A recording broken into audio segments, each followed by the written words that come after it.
Tu t'es déjà demandé d'où venait l'électricité? On s'en sert tous les jours pour avoir de la lumière, avoir chaud, jouer aux jeux vidéo, faire fonctionner les téléphones et énormément d'autres choses. Mais l'électricité, tu ne la trouves pas juste en te promenant dans la rue. Bon, sauf si tu tombes sur des éclairs. Mais il serait très compliqué de les emmener avec toi pour allumer ta télé. Il faut alors utiliser des énergies primaires comme le charbon, le pétrole, l'uranium ou le vent pour en faire. Et dans cette vidéo, je vais t'expliquer comment ça fonctionne. Avant tout, il faut que je te montre ça. Mais c'est quoi ce truc? Eh bien, c'est une turbine, et c'est très important. En tournant, la turbine fait bouger un alternateur qui produit de l'électricité. Tu vas vite comprendre pourquoi c'est important.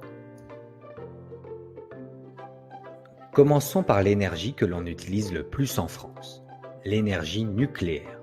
L'énergie nucléaire est produite dans une centrale nucléaire. Tu en as peut-être déjà vu. On peut les reconnaître facilement avec leurs grosses cheminées. Le fonctionnement d'une centrale nucléaire est un peu compliqué, mais je vais te le simplifier. Dans la nature, on trouve de l'uranium qui ressemble à ça. L'uranium est constitué de petits atomes, si petits que tu ne peux pas les voir. On va casser ces atomes et en se cassant, il y a beaucoup d'énergie qui s'échappe sous forme de chaleur. À l'intérieur d'une centrale nucléaire, les atomes sont cassés ici. La chaleur produite chauffe l'eau qui est tout autour et qui fait de la vapeur. La vapeur fait tourner la turbine dont on a parlé avant, qui est ici. Et la turbine fait tourner un alternateur qui produit de l'électricité. Cette électricité est ensuite transportée dans des générateurs, puis vers les maisons. On refroidit ensuite la vapeur d'eau pour refaire de l'eau liquide et ça recommence. On utilise aussi beaucoup le pétrole et le gaz pour faire de l'électricité. Ça fonctionne un peu de la même manière. Regarde bien ce dessin.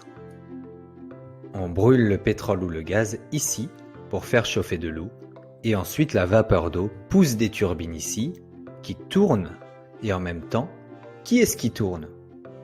L'alternateur bien sûr, qui lui fait de l'électricité. On refroidit l'eau et on recommence. De la même manière, on utilise le charbon que l'on brûle. Pourquoi on le brûle? Est-ce que tu te souviens? Pour chauffer l'eau. Et ensuite, que fait la vapeur? Et elle pousse quoi la vapeur? Qu'est-ce qui tourne? Et à la fin, qu'est-ce qu'on a? Comme le pétrole, le gaz et le charbon sont brûlés, quand il n'y en a plus, c'est terminé. Mais heureusement, nous avons également les énergies renouvelables. Dans les énergies renouvelables, on a l'énergie hydraulique, l'énergie éolienne, l'énergie solaire, l'énergie géothermique et la biomasse. Je vais te présenter chacune d'entre elles. La première est l'énergie hydraulique, qui utilise la force de l'eau qui avance et qui chute comme dans les barrages ou les moulins par exemple. Dans les barrages, l'eau rentre dans des conduits pour l'accélérer et ça fait tourner une turbine. Ah, tiens, on retrouve de nouveau la turbine. Tu connais la suite. La turbine fait tourner l'alternateur qui produit de l'électricité. On passe à l'éolienne. C'est le même principe que l'hydraulique, sauf que c'est le vent qui pousse la turbine et tu connais la suite.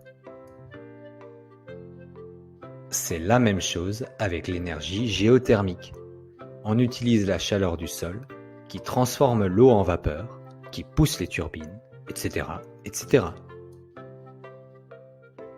Attends, et la biomasse alors? Je te laisse deviner.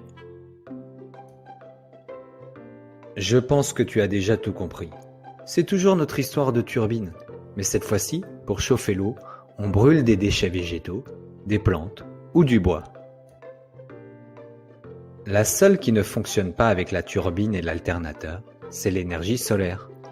Les panneaux photovoltaïques comme celui-ci transforment l'énergie qui vient du soleil en énergie électrique.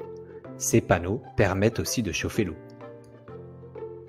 Tu en connais un peu plus maintenant sur les différentes manières de produire de l'électricité. Chacune de ces techniques a ses avantages et ses inconvénients. Certaines s'épuisent et sont très polluantes. Il faut donc essayer d'utiliser un maximum les énergies renouvelables comme le vent ou le soleil pour polluer moins la terre. À bientôt!